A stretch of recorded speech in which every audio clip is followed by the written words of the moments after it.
Hi students, good morning to all.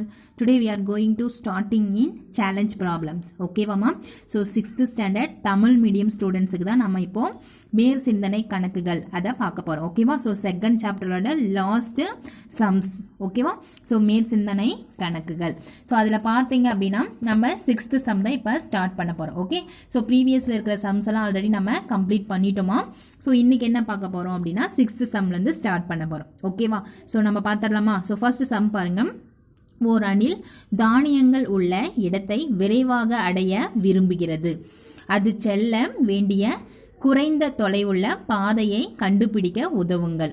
அளவுகோலை பயன்படுத்தி கோட்டு துண்டுகளை அளக்கவும். ஓகேவா? ஸோ என்ன சொல்லியிருக்காங்க அப்படின்னா இங்க இருக்குது அணில். ஓகேவா? ஸோ ஏன்ற பொசிஷன்ல தான் நம்மளுடைய அணில் இருக்கு. ஈன்ற பொசிஷன்ல தான் நம்மளுடைய தானியங்கள் இருக்கு. சரிங்களா? ஸோ இதில் பார்த்தீங்க அப்படின்னா 3 வழி கொடுத்துருக்குறாங்க. ஸோ ஃபஸ்ட்டு வழி பார்த்தீங்கன்னா ABCDE என்ற வழி இருக்குது. செகண்ட் வழி பார்த்தீங்க அப்படின்னா AGFE என்ற வழி இருக்குது. சரியா? அதுக்கு மூணாவது வழி பாருங்க AHIJE என்ற வழி இருக்குது. ஓகேவா? ஸோ நம்மளுடைய அணில் வந்து இந்த தானியங்களை எந்த வழியில் போனால் சீக்கிரமாக சாப்பிட முடியும் அப்படின்னு சொல்லி கேட்குறாங்க. ஓகேவா? ஸோ இதனுடைய மெஷர்மெண்ட்ஸ் பார்த்தீங்க, அளவுகள் பார்த்தீங்கன்னா புக்கில் கொடுத்துருக்க மாட்டாங்க. ஓகே? ஸோ நாம் தான் என்ன பண்ணணும், மெஷர்மெண்ட் நாம் தான் கண்டுபிடிக்கணும். ஓகே? ஸோ அதுக்கு என்ன பண்ணணும்னா அளவுகோல் யூஸ் பண்ணி தான் நமக்கு அளவு கண்டுபிடிக்கணும். ஓகே? ஸோ ஃபர்ஸ்ட் பொசிஷன் பாருங்க A to B நான் இப்போ கண்டுபிடிக்க போகிறேன். ஸோ A to B கரெக்டாக 2 சென்டிமீட்டர் தெரியுதாமா? ஸோ கரெக்டாக 2 centimetre. Next B to C பாருங்க கரெக்டாக 2.5. ஓகே? ஸோ உங்களுக்கு தெரியுதுங்களா? ஓகே. நெக்ஸ்ட் ஒன் பாருங்க C to E என்ன கொடுத்துருக்காங்க, அது 2.5. நெக்ஸ்ட் ஒன் லாஸ்ட் D2E என்ன கொடுத்துருக்காங்க, 2 சென்டிமீட்டர். ஓகேவா? ஸோ அடுத்து ஒன்று பாருங்க A to G. ஓகேவா? ஸோ ஏல கரெக்டாக 0ல் வச்சிங்க அப்படின்னா 2.5. நெக்ஸ்ட் G to F பார்த்தீங்க அப்படின்னா 1.8. ஓகேவா? ஸோ இதே மாதிரி ஒவ்வொரு மெஷர்மெண்ட்டாக நீங்கள் கால்குலேஷன் கரெக்டாக அளவு எடுத்துக்கிறோம். ஓகேவா? ஸோ நான் என்ன அளவு எடுத்துக்கிறேன்னு பாருங்கள். ஃபர்ஸ்ட் வே பார்த்தீங்கன்னா 2 சென்டிமீட்டர், 2.5, 2.5, 2. ஓகேவா? ஸோ நெக்ஸ்ட் வே பார்த்தீங்க அப்படின்னா 2.5, 1.8, 1.7, 2.7. ஓகே? ஸோ லாஸ்ட் வழி பார்த்தீங்கன்னா 3 சென்டிமீட்டர், 2.2, 1, 3. ஓகே? ஸோ இப்போ இதனுடைய முழு பாதையுடைய தொலைவு நமக்கு தெரியணும் அப்படின்னா எல்லாமே ஆட் பண்ணும். ஆமாம். ஸோ 2 + 2.5 + 2.5 + 9. ஓகேவா? So 2 to 4, 4 to 6, 6 to 8. So இங்கே 2 இருக்கா, 5 5 10. ஸோ அது ஒரு அளவு கரெக்டாக. ஃபர்ஸ்ட் வே எவ்வளோமா, ஃபர்ஸ்ட் வழி வந்து 9 சென்டிமீட்டர். ஓகேவா? ஸோ செகண்ட் வழி போயிடலாங்களா? செகண்ட் பாருங்க 2.5. ஓகேவா? ஸோ 2 1 3 3 1 4 5 6. ஓகேவா? ஸோ இந்த பாயிண்ட்லாம் சேர்த்துனீங்க அப்படின்னா என்னமா வரும், ரெண்டாவது வழி வந்து 8.7 சென்டிமீட்டர். 8.7 சென்டிமீட்டர் நம்மளுடைய ரெண்டாவது வழி. சரியா? ஸோ மூணாவது வழி போயிடலாமா? 3 2 5 6 7 8 9. இங்கே ஒரு 2 இருக்கு. அப்போ மூணாவது வழி எவ்வளோமா, 9.2. ஓகேவா? ஸோ இப்போ நம்ம கொடுத்துருக்கிற எல்லா அளவுகளையுமே பாருங்க 9 சென்டிமீட்டர், 8.7 சென்டிமீட்டர், 9.2 சென்டிமீட்டர். சரிங்களா? ஸோ இதில் எந்த வழியில் போனால் சீக்கிரமாக நம்மளால அந்த தானியங்களை சாப்பிட முடியும் அப்படின்னா எது ஷார்ட்டஸ்ட் பாத். ஓகேவா? ஸோ எது குறுகிய வழின்னு பார்த்தீங்கன்னா இங்கே எது கம்மியான சென்டிமீட்டர் இருக்கோ அதுதான் குறுகிய வழி. ஓகேவா? ஸோ நம்மளுடைய வழி என்ன, AGFE. ஓகேவா? அது எத்தனை சென்டிமீட்டர்மா, 8.7 சென்டிமீட்டர். ஸோ இந்த வழியில் போனால் என்ன பண்ணிடலாம், சீக்கிரமாக தானியங்களை சாப்பிட்றலாம். ஓகேவா? ஸோ ஃபர்ஸ்ட் கொஸ்டின் அதுதான். ஜஸ்ட் நம்ம டிராயிங் மெஷர்மெண்ட் பண்ணியே நம்ம சம்ஸ் பார்த்தாச்சு. ஓகேவா? ஸோ நெக்ஸ்ட் சம் பாருங்க என்ன சொல்லியிருக்காங்கன்னு. ஓகேமா? ஸோ செகண்ட் சம் போகிறோம். ஒரு அறையின் கதவு 1 மீட்டர் அகலம் மற்றும் 2 மீட்டர் 50 சென்டிமீட்டர் உயரம் உடையது. ஓகேவா? ஸோ அது நம்ம பேப்பர்ஸில் பார்த்துடலாம். ஓகே? ஸோ நம்மளுடைய கதவு சொல்லியிருக்காங்க. சரியாம்மா? ஸோ கதவு அப்படின்றப்போ பார்த்தீங்க அப்படின்னா செவ்வகம் வடிவில் தான் எல்லாருடைய கதவும் இருக்கும். ஓகேவா? ஸோ அந்த கதவு என்ன சொல்லியிருக்காங்க, 1 மீட்டர் அகலம். ஓகேவா? ஸோ இதுதான் இது அகலம். சரிங்களா? அப்போ உயரம்னா இதுதான் உயரம்.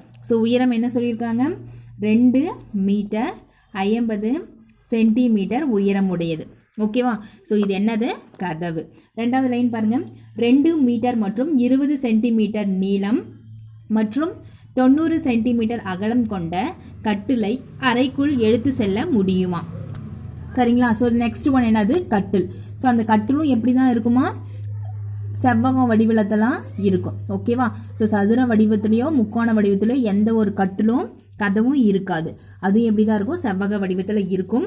அதில் என்ன சொல்லிட்டாங்க? 90 சென்டிமீட்டர் அகலம். ஓகேவா?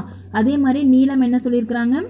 2 மீட்டர் 20 சென்டிமீட்டர் அகலம் சொல்லியிருக்காங்க. ஓகேவா? ஸோ இந்த கட்டில் இந்த ரூமுக்குள்ளே உள்ளே போகுமா அப்படின்றத நம்மளுடைய கொஷின்ஸ். ஓகேவா? ஸோ இதுக்கு நமக்கு ஃபார்முலா சொல்லணும். So 1 metre equal to 100 centimetre. ஓகேவா? ஸோ இந்த கட்டில் அகலம் பார்த்தீங்க அப்படின்னா இது 90 சென்டிமீட்டர். ஸோ 100 சென்டிமீட்டரை விட கம்மியாக தான் இருக்குது. ஸோ அகலம் என்ன பண்ணும்? உள்ளே போயிடும். இப்போ நீளம் போகுமான்னு பார்க்கலாம். ஓகேவா? So 2 metre 20 centimetre. ஆனால் நம்மளுடைய ரூம் எவ்வளோ பெருசு இருக்குது? ரூம்போட கதவு 2 மீட்டர் 50 சென்டிமீட்டர். ஸோ இந்த ரூமை விட இந்த கட்டிலோட லென்த் எப்படி தான் இருக்குது? கம்மியாக தான் இருக்குது. ஓகேவா? ஸோ கண்டிப்பாக இந்த கட்டில் இந்த ரூமுக்குள்ளே கண்டிப்பாக கொண்டு போக முடியும். கண்டிப்பாக முடியும் தானம்மா? ஸோ மெஷர்மெண்ட் பாருங்கள், கதவுடைய மெஷர்மெண்ட்டை விட நம்ம கட்டிலோட மெஷர்மெண்ட் கம்மியாக தான் இருக்குது. ஓகேவா? ஸோ கண்டிப்பாக தாராளமாக உள்ளே கொண்டு போயிடலாம். ஓகேவா? ஸோ செகண்ட் கொஸ்டினுக்கான ஆன்சர் கட்டில் உள்ள கொண்டு போக முடியுமா முடியாதான்னு கேட்டிருக்காங்க. கண்டிப்பாக கொண்டு போக முடியும். ஓகேவா? ஸோ 8th கொஸ்டின் பாருங்கள், நான் படிக்கிறேன். ஒரு அஞ்சல் அலுவலகம் முற்பகல் 10 மணி முதல் பிற்பகல் 5:45 மணி வரை இயங்குகிறது. மதியம் 1 மணி நேரம் உணவு இடைவேளையாகும். அஞ்சல் அலுவலகம் வாரத்தில் 6 நாட்கள் இயங்கினால் ஒரு வாரத்தின் மொத்த வேலை நேரத்தை கணக்கிடுக. ஓகேவா? ஸோ நம்மளுடைய அஞ்சல் அலுவலகம். ஓகே, ஸோ போஸ்ட் ஆஃபீஸ் எல்லாருமே போயிருப்போம். அந்த போஸ்ட் ஆஃபீஸ் பார்த்தீங்க அப்படின்னா முற்பகல் அப்படின்னா நம்ம 10 AM. ஓகே, ஸோ காலையில் சொல்கிறாங்க. அப்போது முற்பகல் அப்படின்னா 10 AM சொல்லிடலாம். ஓகேவா? ஸோ பிற்பகல் அப்படின்றது என்ன பண்ணலாம்? 5:45 PM. ஓகேவாம்மா? ஸோ நம்மளுடைய அலுவலகம் வந்து 10 AM காலையில் 10 AM ஈவினிங் 5:45 வரைக்கும் இருக்கும். சரிங்களா? மொத்தம் எத்தனை மணி நேரம்? 10 5:45 அப்படின்றது 7 மணி 45 நிமிடம். ஓகேவா? ஸோ மொத்த நேரம். ஓகேங்களா? அதில் பார்த்தீங்க அப்படின்னா லஞ்ச் பிரேக் கொடுத்துருக்காங்க, உணவு இடைவெளி கொடுத்துருக்காங்க. எத்தனை மணி நேரம்? 1 மணி நேரம் கொடுத்துருக்காங்க. அப்படி 1 மணி நேரம் கொடுத்துருந்தாங்க அப்படின்னா மொத்த நேரம் எவ்வளோமா? 7 மணி 45 நிமிஷம் தான் அவங்க ஒர்க் பண்ணுற டைமிங்கு. ப்ளஸ் அதுக்குள்ளேயே லஞ்ச் டைமிங்கும் கொடுத்துருக்காங்க. ஸோ அப்போனா வேலை செய்யும் நேரம் எவ்வளவா இருக்கும்? இப்போ இந்த 7 மணி நேரத்தில் தான் 1 மணி நேரம் சாப்பிட போயிட்டாங்க அப்படின்னா மீதி 6 மணி நேரம் 45 நிமிஷம் அவங்க வேலை செய்கிறது தான் இருக்கும். எவ்வளோ நாளுக்கு? ஒரு நாளைக்கு. நான் சொல்கிறது புரியுதாம்மா?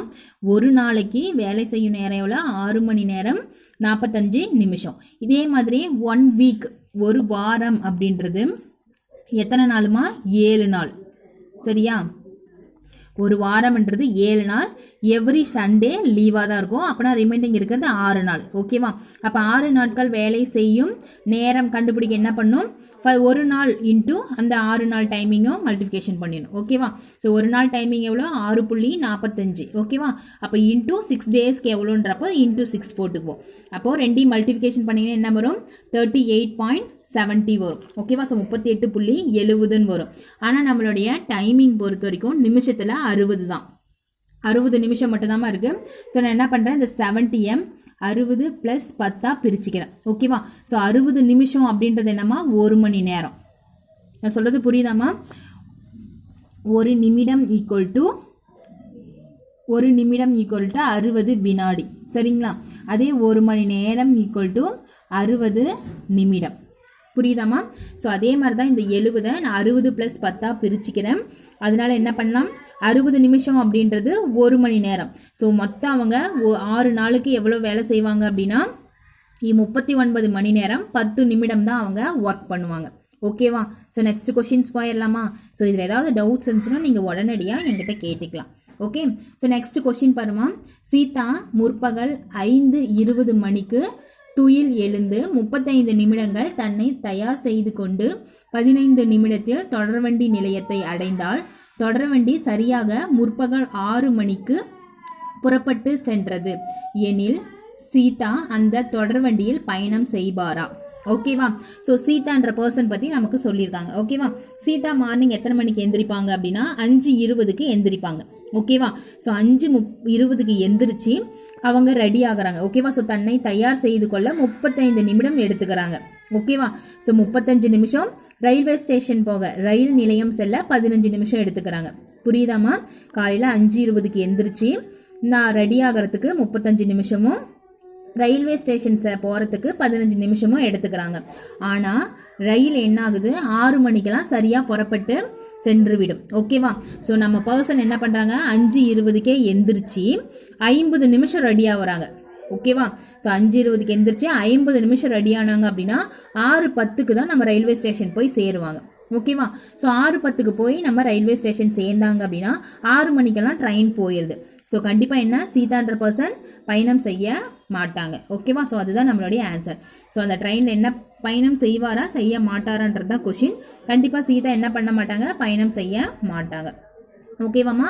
ஸோ நம்மளுடைய செகண்ட் சாப்டரில் லாஸ்ட் கொஷின் பாருங்கள். முதல் நாள் 6 மணி நேரத்திற்கு ஒரு முறையும், 2 மற்றும் 3ஆம் நாளில் 8 மணி நேரத்திற்கு ஒரு முறையும் மருந்து எடுத்துக்கொள்ளுமாறு மருத்துவர் வைரவனுக்கு அறிவுரை வழங்கியுள்ளார். அவர் முதல் நாள் முற்பகல் 9:30 மணிக்கு முதல் வேளை மாத்திரையாக எடுத்துக்கொண்டால் அவர் எடுத்துக்கொள்ளும் மாத்திரைக்கான கால அட்டவணையை தொடர்வண்டி நேர முறையில் தயார் செய்க. ஓகேவா. ஸோ வைரவன் அப்படின்ற பர்சன் என்ன பண்ணுறாங்க, முதல் நாள் 9:30க்கு மாத்திரை சாப்பிட்றாங்க. சரியாம்மா. ஸோ டேப்லெட் சாப்பிட்றாங்க. 2வது நாள் ஃபர்ஸ்ட் டோஸ் வந்து 6 ஹவர்ஸுக்கு 6 மணி நேரத்துக்கு ஒன்ஸ் தான் சாப்பிடணும். ஓகேவா. ஸோ ஃபர்ஸ்ட் டைமிங்கே 9:30க்கு தான் மாத்திரை எடுத்துக்கிறாங்க. ஸோ அடுத்த டோஸ் எப்போ சாப்பிடுவாங்க அப்படின்னா 6 மணி நேரம் கழிச்சு தான் சாப்பிடுவாங்க. ஓகேவா. ஸோ நீங்கள் அதை டைமிங் பார்த்தீங்கன்னா தான் புரியும். ஓகேவாம்மா. ஸோ இதுதான் நம்மளுடைய ரயில்வே டைமிங். ஓகேவா. ஸோ அவன் என்ன பண்ணுறான், 9:30க்கு தான் காலையில் எடுத்துக்கிறான் ஒரு டோஸ். ஓகேவா. ஸோ திருப்பி 6 ஹவர்ஸ் அப்படின்றப்ப என்ன, 1 மணி நேரம், 2, 3, 4, 5. அப்போ என்னவாகும், 3:30க்கு 2வது டோஸ் மாத்திரை எடுத்துக்குவோம் ஃபர்ஸ்ட் நாள். ஓகேவா. ஸோ அப்போ என்ன ஆயிரும், 3. ஓகே. ஸோ 3:30க்கு 2வது டோஸ் மாத்திரை எடுத்துக்குவோம். ஓகேவா. ஸோ ஃபர்ஸ்ட் நாள். சரியாம்மா, புரியுதுங்களா. 9:30க்கு ஃபர்ஸ்ட் ஒரு மாத்திரை எடுத்துக்கிறான். ஃபர்ஸ்ட் டே பார்த்தீங்கன்னா 6 ஹவர்ஸ்க்கு ஒன்லி தான் மாத்திரை எடுத்துக்கணும். ஓகேவா. ஸோ 6 மணி நேரத்துக்கு ஒரு டைம் தான் மாத்திரை எடுத்துக்கணும். காலையில் 9:30க்கு மாத்திரை எடுத்தான் அப்படின்னா திருப்பி எப்போ எடுப்பான், 3:30க்கு மாத்திரை எடுத்துக்குவான். ஓகேவா. ஸோ அந்த 3:30ன்றது நம்ம ரயில்வே டைமிங்கில் பார்க்கணும். ஓகேவா. ஸோ 3:30ன்றது ரயில்வே டைமிங்கில் என்னம்மா, 15:30. ஸோ 15:30க்கு இன்னொரு டோஸ் மாத்திரை எடுத்துக்குவான். ஓகேவா. ஸோ இதே மாதிரி என்ன பண்ணுவான், 6 ஹவர்ஸுக்கு ஒன்ஸ் மாத்திரை எடுத்துக்கிட்டே இருப்பான். ஓகேவா. ஸோ 2வது நாள் பார்த்தீங்க அப்படின்னா என்ன ஆச்சு, 8 மணி நேரத்துக்கு ஒரு டைம் தான் மாத்திரை எடுத்துக்குவாங்க. சரிங்களா. ஸோ காலையில் எப்போ ஸ்டார்ட் பண்ணுறான், 9:30க்கு தான் ஸ்டார்ட் பண்ணுறான். ஸோ 9:30 இருந்து அதுக்கப்புறம் டைமிங் பார்த்தீங்க அப்படின்னா, ஓகேவாமா. ஸோ மார்னிங் 9:30க்கு தான் ஃபர்ஸ்ட் டே ஸ்டார்ட் பண்ணுறான். ஸோ செகண்ட் டேவே அப்போ தான் ஸ்டார்ட் பண்ணுவான். ஸோ 9:30க்கு அப்புறம் 8 ஹவர்ஸ்க்கு அப்புறம் என்ன ஆகும்னா, 10லேருந்து 1, 2, 3, 4, 5, 6, 7 இங்கே ஒரு ½ hour, இங்கே ஒரு ½ hour. ஓகேவா. ஸோ 8 மணி நேரம். அப்படின்னா எத்தனை மணிக்குமா சாப்பிடுவான், 17:30க்கு ஒரு மாத்திரை சாப்பிட்ருப்பான். ஓகேவா. ஸோ திருப்பியும் எகைன் 8 ஹவர்ஸ்க்கு அப்புறம் அப்படின்றப்போ என்ன ஆகும், 1 மணி நேரம், 2, 3, 4, 5, 6, 7. ஸோ இந்த இடத்துல ஒரு ½. ஓகேவா. ஸோ 1:30க்கு திருப்பி ரிமைண்டிங் சாப்பிட்ருப்பான். ஓகேவா. ஸோ இதே மாதிரி சர்க்கிளாக வந்துக்கிட்டே இருக்கும். ஓகேவா. ஸோ அதே மாதிரி 3வது நாள் எப்போ சாப்பிடுவோம் அப்படின்னா திருப்பியும் 9:30 வந்துடும். ஓகேவா. ஸோ 8 ஹவர்ஸுக்கு அப்புறம் அப்படின்னா திருப்பி 9:30 வரும். திருப்பி எப்போ சாப்பிடுவான், 17:30க்கு சாப்பிடுவான். திருப்பி எப்போ சாப்பிடுவான், 1:30க்கு சாப்பிடுவான். ஸோ இதே டைமிங் ரொட்டேஷனே தான் வந்துகிட்டே இருக்கும். ஓகேவா. ஸோ எப்பெல்லாம் மாத்திரை சாப்பிடுவோம் அப்படின்னா, ஃபர்ஸ்ட் நாள் வந்து 9:30க்கு சாப்பிட்ருப்பான். அதுக்கப்புறம் 15:30க்கு சாப்பிடுவான். ஸோ ரிமைண்டிங் அதே மாதிரியே போயிட்டே இருக்கும் ஃபர்ஸ்ட் நாள். ஓகேவா. ஸோ செகண்ட் டே பார்த்தீங்க அப்படின்னா அந்த 9:30க்கு தான் ஸ்டார்ட் பண்ணுவான். ஸோ 9:30க்கு ஸ்டார்ட் பண்ணாங்க அப்படின்னா அதுக்கப்புறம் எகைன் எப்போ சாப்பிடுவான், 17:30க்கு சாப்பிட்ருப்பான். 1:30க்கு சாப்பிடுவான். ஸோ இதே மாதிரி டைமிங் ரொட்டேஷன் போயிட்டே இருக்கும். ஓகேவா. ஸோ 3ஆவது நாள் பார்த்தீங்கன்னா அதே 9:30க்கு சாப்பிட்டான்னா திருப்பியும் 17:30க்கு சாப்பிடுவான். சரியாம்மா. ஸோ இந்த சம்மோட நம்மளுடைய செகண்ட் சாப்டர் ஓவர். ஸோ இந்த சம்ஸ் மட்டும் இல்லை, அந்த சாப்டர்லேயே ஏதாவது டவுட்ஸ் இருந்துச்சுன்னா நீங்கள் என்ன கண்டிப்பாக கேட்கலாம். ஓகேவா. ஸோ நெக்ஸ்ட் டே பார்த்தீங்க அப்படின்னா நம்ம நியூ சாப்டர் ஸ்டார்ட் பண்ணிக்கலாம். ஓகேவா. தேங்க்யூ.